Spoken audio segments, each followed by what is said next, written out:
Hello, I am Jen with Sewing Machine Rehab, and this video today is the final video in the Singer 201 restoration series. If you don't know me, I restore vintage sewing machines, and sometimes I make step-by-step video series to show you how to do it yourself. In this video, we have a completed Singer 201 that we finished putting back together.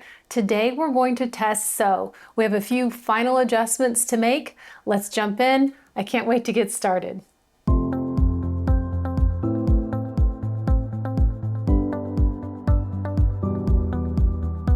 Now, before we can sew anything, we need a bobbin. This is a class 66 bobbin. Someone asked me, I don't know if it was in a comment or an email, as far as the bobbins that the 201 takes, can they use the same bobbins as a 301 or a Singer 221, the featherweight? No, they cannot. They have to use a class 66 bobbin. The good news is you can find these in most stores today and definitely online, but we need a bobbin, a spool of thread for this part as well. You will need your machine plugged in. You don't necessarily have to have your light on for this. That's optional, but you need your thread and a bobbin. So let's get this winding. So we're going to set our spool of thread on top. We're going to go over here to this little hook right here, and we're going to run the thread through that hook. Now down here is your bobbin tensioner. It's going to go through that next, and you're just going to slip it up underneath this little springy thing right here. And then I do this before I put my bobbin on my bobbin winder, but I find the hole in the bobbin and I run it inside out through a hole. And so you see it's coming out of this side. Now on my bobbin winder, I have a little pin. The hole on the other side, I'm going to slide onto the bobbin winder and make sure that that little pin is poking out of that hole.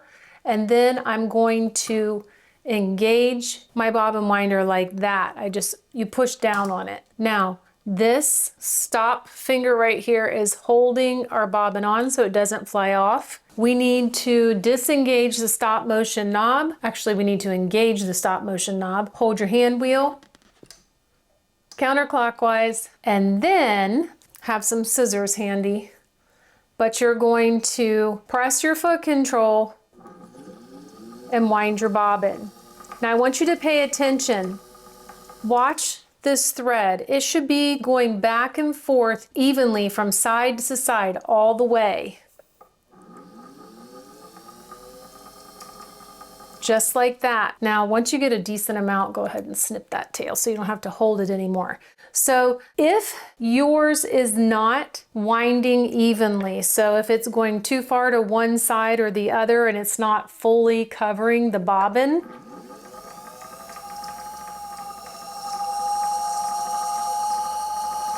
all you need to do is mess with the screw down here.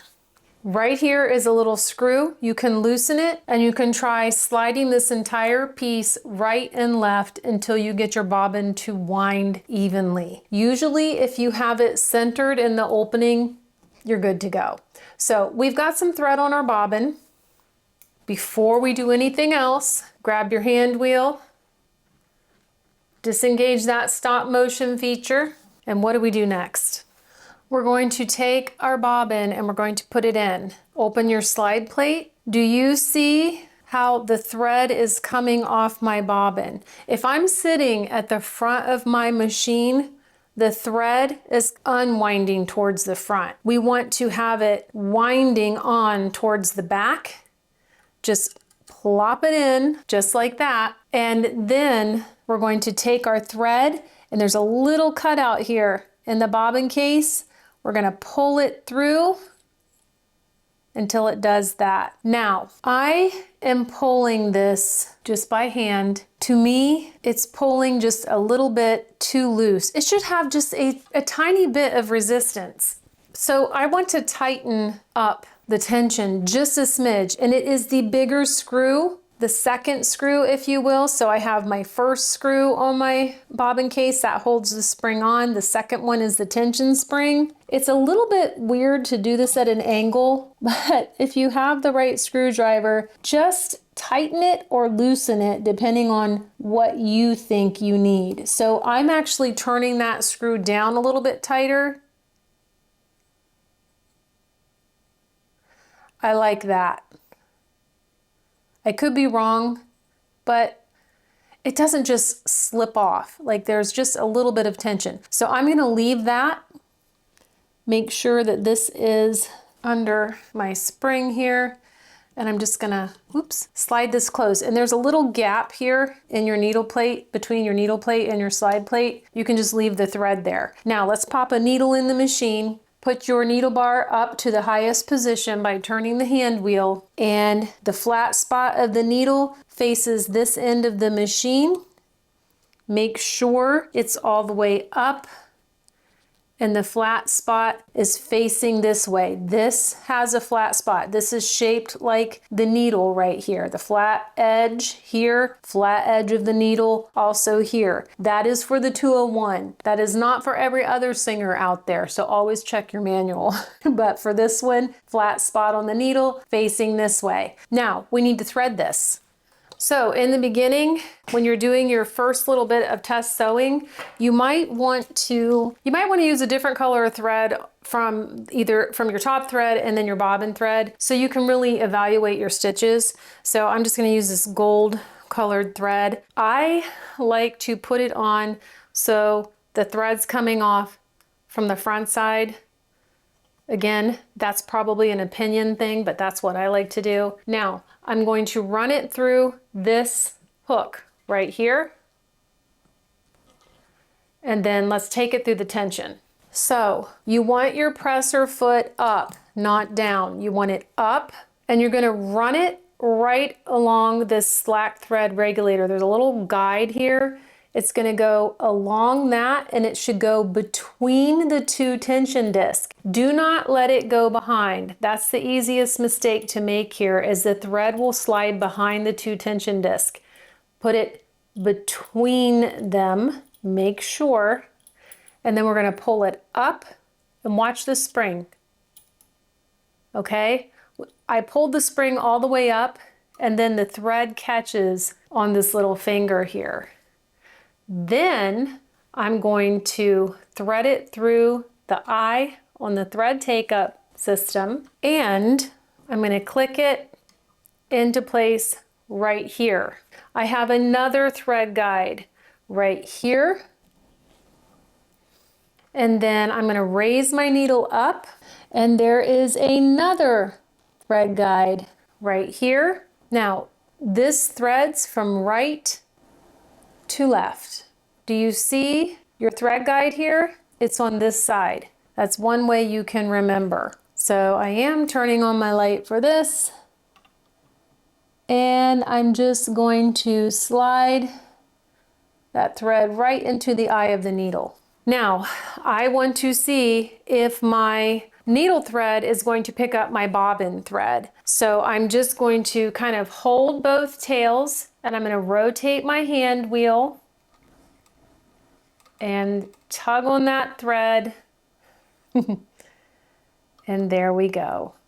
We have pulled up our bobbin thread. Now, I don't want tails this long, so I'm going to snip those. Tuck this behind. Before we start to test sew, turn your tension. Let's all start at 3, okay?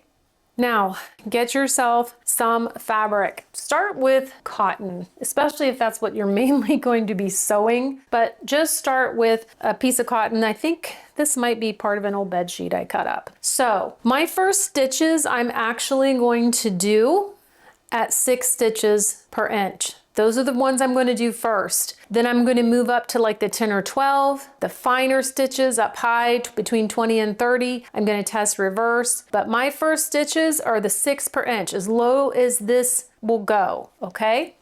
So I'm going to lower my presser foot. Make sure you have tightened down your thumb screw on your presser foot. It does not need to be screwed down all the way. Rarely would you ever need it that far, but it does need to be down far enough that there's adequate pressure here, or your foot's not going to be pressing this fabric and working with the feed dogs, and you're going to think you're not getting accurate stitch length. It could be long and short or whatever. Make sure you have pressure on your presser foot. Now, I hope that light isn't, let's see.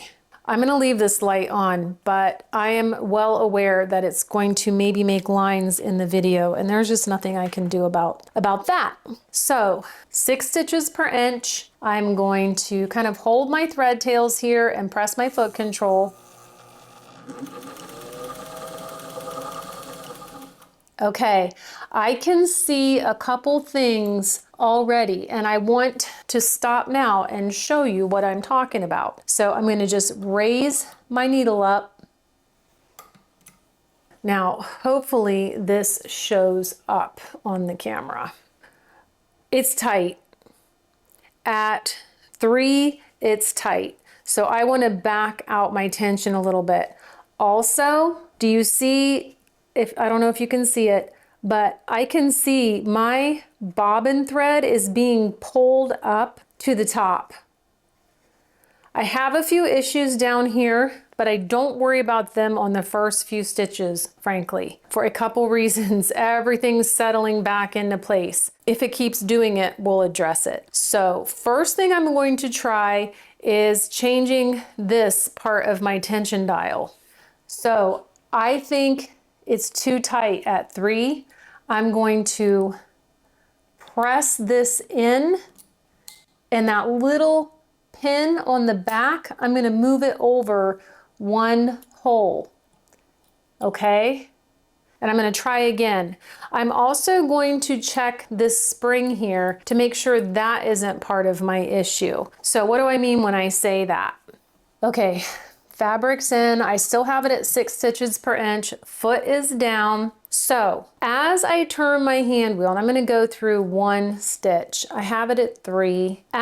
Do you see the spring right here? It's gonna move up and it's gonna come down. I'm watching the eye of the needle. As the eye of the needle enters the fabric, I really want that spring to come back to rest on this little finger here. So what I'm seeing is that it is at rest before my needle even enters the fabric. So what that means is I'm gonna do it one more time to make sure, but I need to make an adjustment right here with this little screw. So turning it, spring's pulling up, needle isn't even hitting the fabric hardly at all, and the spring's at rest. I don't really want it hitting here until right is the point, the tip of the needle's in the fabric, and hopefully the eye of the needle. So screwdriver, and I'm just gonna loosen this screw just a little bit, and I'm backing that out. And do you see how this moves? I'm going to drop it down just a little bit so it's not centered in that slot anymore. And I'm gonna do a couple more turns and see now. So the spring is up, the needle's coming down, it's in the fabric now, and it's at rest right when it hits the fabric. So just a little bit more. Just a smidge more. And let's try that again. 1 more pass, up, down, the needle's down. It's the eye, okay. That's good. I'm happy with that. It is close enough. Right when the eye of the needle pretty much is getting ready to enter the fabric, this spring is coming to rest on that finger. I like that. I've backed off the tension. I've fixed my slack thread regulator, and so let's make a few more stitches. Still at 6 stitches per inch.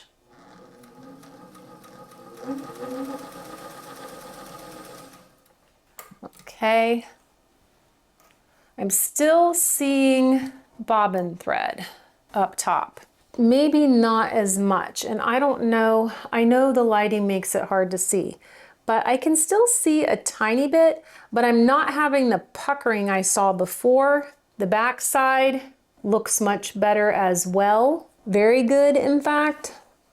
So before I move my tension knob anymore, I am going to see what happens if I sew on a 2. If I sew on a 2 and my bobbin thread doesn't show anymore, then I know I can make one more adjustment here. So again, move it to 2.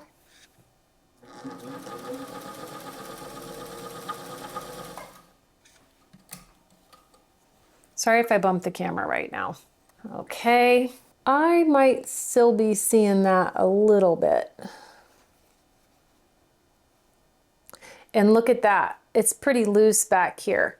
So let's try it on a 4. We might need to tighten our bobbin tension just a little bit. This is just like trial and error, okay? Diagnosing tension problems. And the thing that really bugs me is when there are tension issues with the sewing machine, most instructions tell you to be messing with this. And most of the time you can fix it with that. But you know what? Sometimes all the fiddling in the world isn't going to fix tension issues. Sometimes it's your bobbin tension. And I wish more manuals and people talked about that. And I think it's just because it's a little more complicated and maybe you can mess things up. But truly, like, show us how to do it, right? Okay, so I've moved it to a 4. Okay, and I can tell you right now, that did not fix me seeing my bobbin thread. And I know it's hard to see, but I can see my bobbin thread is like a pinkish purplish color. I can see it, okay? If I'm gonna have this show, I'd rather my upper thread be showing on the back side before I have my bobbin thread showing up top. So I think this setting is okay. I think I need to tighten my bobbin tension just a little bit more. So let's get in there with the screwdriver. Okay, that's a little bit more snug. Let's try again. Once you get this set, especially the bobbin tension though, you shouldn't have to mess with it too much anymore. So let's see now.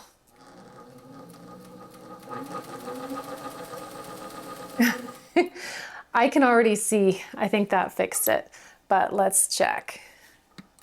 Okay, can you see this is the next line? You might be able to see it still just a smidge, but it's hard to tell, is it a hole from the needle or is it the bobbin thread? I'm gonna look at this under a magnifying glass real quick. I'm gonna tighten it just a little bit more. And in case you're wondering, I'm doing like quarter turns. I'm not doing half turns, which is probably why I have to do this so many times. But it's such a fine adjustment. Quarter turns on that little screw is really all you need.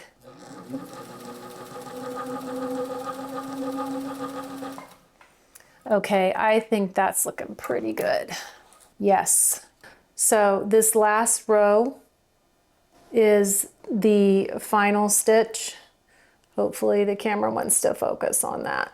But that looks so much better, okay? So see, we did have a little adjustment here, but we could have been fighting this all day if we were afraid to adjust the tension down here. So especially on these older machines, these two tensions work together. They both have to be right or your stitch isn't gonna look right. So we wound a bobbin. I did not talk to you guys about issues with your bobbin winder. We'll cover that real quick before we wrap things up. Let's make a few more stitches though, because we didn't try the smaller stitches. Sometimes you'll notice a few issues when you change stitch length. You want to get a setting that works the best for all of them. So I'm setting my stitch length to about 10 or 12. It's probably closer to 12. Let's do some stitches. I'll adjust it, do some more, and then we'll pull it out. So let's go.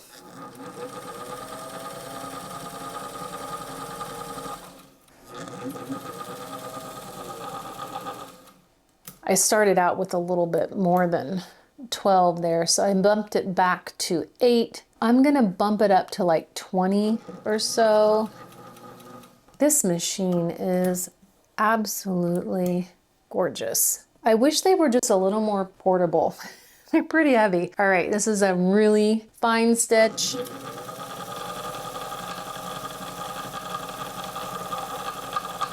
Oh, she's looking so good. Okay, let's bump her back down to the 8. Try reverse. And I didn't lock in my stitch, so my reverse stitches are gonna be full length. Okay. Everything is looking gorgeous up top. I'm gonna show you though. So here, you see my back stitch right there. Hopefully I can get that in focus. This stitch is fine now. There are no bobbin threads pulling to the top, not even on the really fine stitches, where sometimes you would see that. It happens more often on those really fine stitches. The back, besides all the threads that I caught, it's perfect. This moment in every video series almost makes me want to cry because of the amount of work that goes into this, and to finally get to the end, right? The final result, I can't tell you how happy it makes me because I know so many of you are going to fix your 201s. It just makes my day. So anyway, let's talk about the bobbin winder. This looks good. If you have questions, leave them in the comments below. You can email me too. But I am so behind on emails. I'm probably 3 months behind unless I get an emergency email, or if it's a customer that I'm fixing a machine for. I just don't have time to answer them all. But anyway, comments are good. Other viewers can help if they've had experience. Community page, we're gonna be working on that. So this looks good. Celebrate, do a happy dance. Let's talk about the bobbin winder and let's wrap up the series. Okay, so we wound our bobbin. I showed you how to make that adjustment for if your bobbin's not winding properly and it's not filling from right to left, but also if your bobbin winder tire isn't making contact with the hand wheel. Remember, this little screw, let me see if I can point at it better.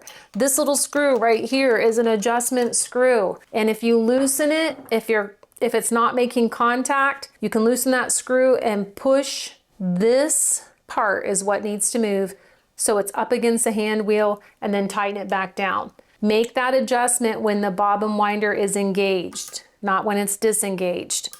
This is when you'll see this is turning. I don't want to turn that too much because my machine is threaded, but that's your adjustment right there. So if you had that issue, there's your adjustment screw. This portion moves, okay? Press it up against the hand wheel with the screw loose so everything's making contact. Make sure this is pressed where it needs to go. Tighten that screw down. That should fix any issues for you. Okay. And that's a wrap, guys. We have finished the Singer 201 restoration series, and I am so excited.